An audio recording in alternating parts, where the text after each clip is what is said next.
नमस्कार, हमारे channel beyond the conception में आपका स्वागत है। आज हम क्लास 10 सीबीएसई मैथमेटिक्स का रिवीजन चैप्टर 2 सॉल्व करेंगे, जो कि स्क्वायर रूट पर बेस्ड है। और आप देख रहे हैं कि टेक्स्ट बुक्स जो न्यू है, लास्ट ईयर पब्लिश हुई थी। Second part square and square root के बारे में कहा गया है, और कॉमन कंसेप्ट हम जानते हैं स्क्वायर रूट के बारे में। आप कॉपी किस पर देखें कि किन्हीं दो नंबर्स को आपस में गुना करने पर जो रिजल्ट मिलता है उसे स्क्वायर क्वांटिटी कहते हैं। 15 इंटू 1500 इक्वल टू 225। वैसे ही 10 इंटू 10 इज इक्वल टू 100। हम सेम क्वांटिटी से इंटू कर रहे हैं। 5 इंटू 5 इक्वल टू 25।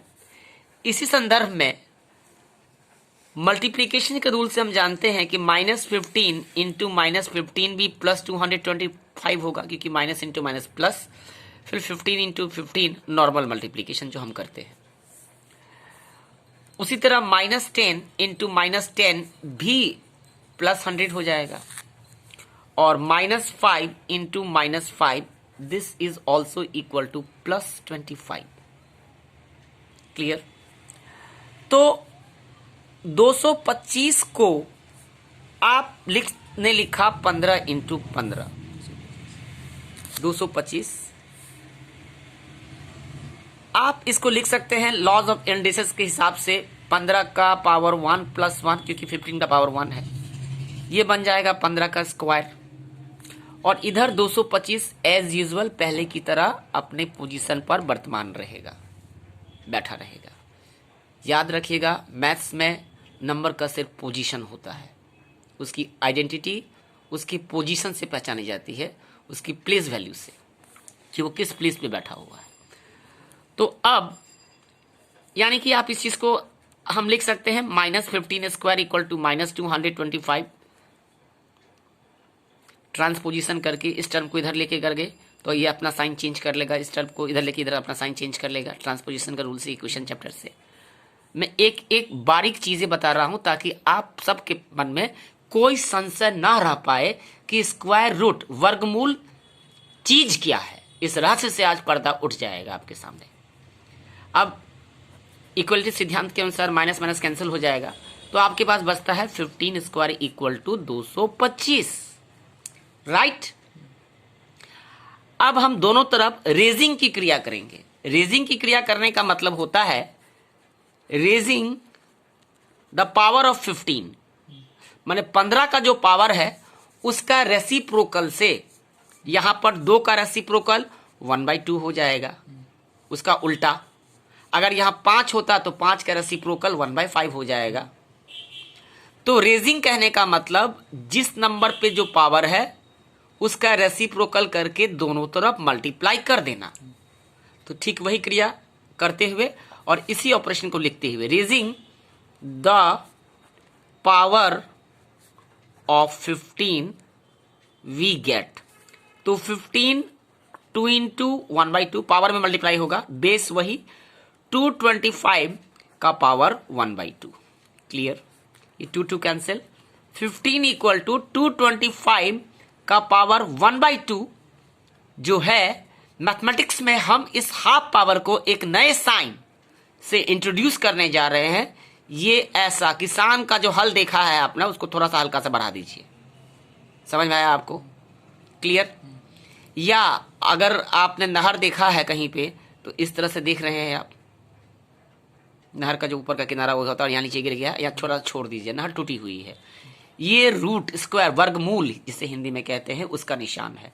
और इसकी वैल्यू आप याद रखिए, root under equal to 1/2 power के फॉर्म में, समथिंग का पावर होना चाहिए। सॉरी, यहां पावर का हम नहीं बोलेंगे, इसका ब्रॉड कॉन्टेक्स्ट हो जाएगा, हर जगह इस्तेमाल होगा ये चीज।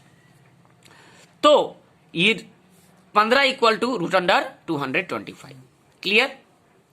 तो ये square root of root under 225 is equal to plus 15। अगर यही प्रोसेस हम -15 इंटू -15 के साथ करें तो हमें -15 इक्वल टू रूट अंडर 225 प्राप्त हो जाएगा। तो इन दोनों रिजल्ट को, एक तो आया +15 में, एक आया -15 में, और वो दोनों एक ही क्वांटिटी का है, तो हम इन दोनों रिजल्ट को कंबाइन करके हम लिखते हैं कि root under 225 is equal to plus minus 15। Clear? हम नॉर्मली प्लस माइनस का इस्तेमाल अलजेब्रा सेक्शन में करते हैं, और चूंकि अरिथमेटिक सेक्शन में हम डिस्टेंस वाली क्वांटिटी का इस्तेमाल ज्यादा करते हैं और डिस्टेंस को निगेटिव नहीं लिया जाता सिद्धांततः, अतः हम रूट अंडर 225 को कैलकुलेशन के लिए प्लस 15 ही पकड़ते हैं, पॉजिटिव साइन वाले ही पकड़ते हैं। तो ये चीज हम सबको क्लियर हो गई कि स्क्वायर रूट क्या चीज होती है। तो इसी चीज को हम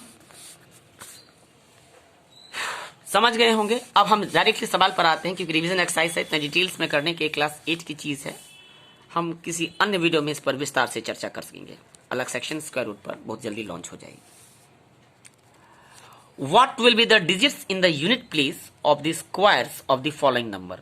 अर्थात अगर 272 का स्क्वायर किया जाए, मतलब आप 272 लिखिए और उसका स्क्वायर लिखिए। इसको करने के बाद 2 टाइम इंटू करने के बाद जो फाइनल आंसर आएगा उसका यूनिट प्लेस अर्थात लास्ट में कौन सा डिजिट आएगा, उस डिजिट को बिना कैलकुलेशन के बताइए। तो ऑब्वियसली 2 का स्क्वायर 4, 2 टाइम इंटू करने पर तो लास्ट डिजिट क्या होगा आपका 4 होगा। तो 270 स्क्वायर, तो देयरफॉर लिखेंगे therefore the unit place digit, मतलब एक प्लेस होती है यूनिट प्लेस, उसका जो डिजिट का नाम बताना है इस 4। ठीक इस तरह नंबर 2 में 9 का 81 है, 81। तो लास्ट का 1 हो जाएगा। इसका 0 तो लास्ट का 0। 7 का स्क्वायर 49, तो लास्ट का यूनिट प्लेस 9 हो गया। Number 2, why do the following numbers are not perfect square. 1057, 2 का नंबर 1, आप इसका प्राइम फैक्टर निकालिए। अगर प्राइम फैक्टर का पेयर नहीं निकलता पूरी तरह कंप्लीटली तो ये परफेक्ट स्क्वायर नहीं होगा। आपने किया हुआ है, शो कर सकते हैं आप, दिखाइए। वो नंबर 2 नहीं किया आपने, तो 7 5 12 1 13, 3 से भी नहीं जा रहा, 2 से तो जाएगा ही नहीं, 4 से भी नहीं जाएगा, 5 से भी नहीं जाएगा क्योंकि लास्ट में 0 या 5 नहीं है। जब 2 और 3 से नहीं जा रहा है तो 6 से भी नहीं जाएगा। 7 से ट्राई करते हैं, मेंटली करके देखिए। 7 1 7 3 35, 7 5 जा 35, 7 से जा रहा है, तो 7 1 7 3, 7 5 35, 7 1 7। 151 आई थिंक 17 के टेबल में या 19 के टेबल में जाएगा, बोलिए। 19 से 9 जा 81, नहीं 171 हो जाता है। तो आई थिंक 151, जल्दी ध्यान भी दीजिए किस नंबर से जाना चाहिए। 151 5 1 6 1 7, 7 से करके देखें, नहीं जा रहा है। 17 से 151 को थका हुआ दिमाग जल्दी कुछ नहीं कर पाता है। 17 25 85, 19 से भी नहीं जाएगा। एक प्राइम नंबर 151 प्राइम नंबर तो नहीं हो जाएगा ना। किसे जा रहा है? लाहौल भी लाखूबत। आप भी जो है आपको हमने समझा कि रेस्ट करके बैठ गए कि आप कैलकुलेशन कर रहे हैं और आप वहां भी बैठ गए आप, ये गलत बात। तो 151 का प्राइम फैक्टर फिलहाल हम नहीं निकाल पा रहे हैं क्या?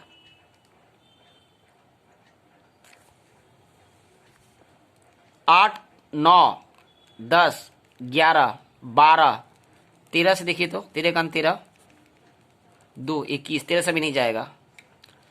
16 17 से 9 7 63, 8 7 56, 7 7 49, 7 6 42, 19 से 9 9 81, 9 9 17 171, 7 9 63, 6 9 54, नहीं कुछ नहीं जा रहा है। तो आई थिंक दिस R2 को ध्यान है दिया हुआ सोल्यूशन क्या है आपका। R2 देखिए तो 2 का first, why the following numbers are not perfect square. 1057 rule से किया है इसने, not a perfect square if 7 exist in play. ओ रूल है ना, जिस नंबर के लास्ट में 2379, ये रूल याद है आपको? याद है, क्लासिक में पढ़े हैं, भूल ही गया था खुद ही। 2379 जिसके लास्ट में 7 आए वो परफेक्ट स्क्वायर नहीं होता है। तो इसका लिखा जाएगा, सिंपल सी बात है, as the unit place is 7, so it is not a perfect square. This number is not a perfect square. Simply हम अगर रूल याद ना हो तो उस कंडीशन में ये हो जाएगा कि 151 नहीं निकल रहा है, so this becomes a prime number. So both are prime number. So prime numbers are not never a perfect square. कौन सा? 7928. Please hold the camera. इसका लास्ट में है, उसी रूल को देख लिया जाए, not a perfect square if 8 exist in the unit place, और not a perfect square if 2 exist in the unit place. ठीक है, ये मतलब जिस नंबर के लास्ट में 7 आए, जिसके लास्ट में 8 आए, जिसके लास्ट में 2 आए, वो परफेक्ट स्क्वायर नहीं होता है, और जिसके लास्ट में एक सिंगल जीरो आए वो भी परफेक्ट स्क्वायर नहीं होता है। डबल जीरो आना बहुत जरूरी है। मतलब consecutive zero should be there in the 2 right most position. Last में डबल जीरो या 4 जीरो या 6 zero, even number of zero होना बहुत जरूरी है। ऐसा दे दिया जी, कुछ ऐसा दे दिया जिसमें मतलब अलग हो, इन सबसे अलग हो। अब नहीं, ऐसा ही रूल से ही है, बाकी तो अगर नहीं आ रहा तो वहां पे निकाल के दिखा जाएगा। 3 number this method is also used, but find the square root of the following by prime factorisation method. Number 4 बड़ा आसान, किया है।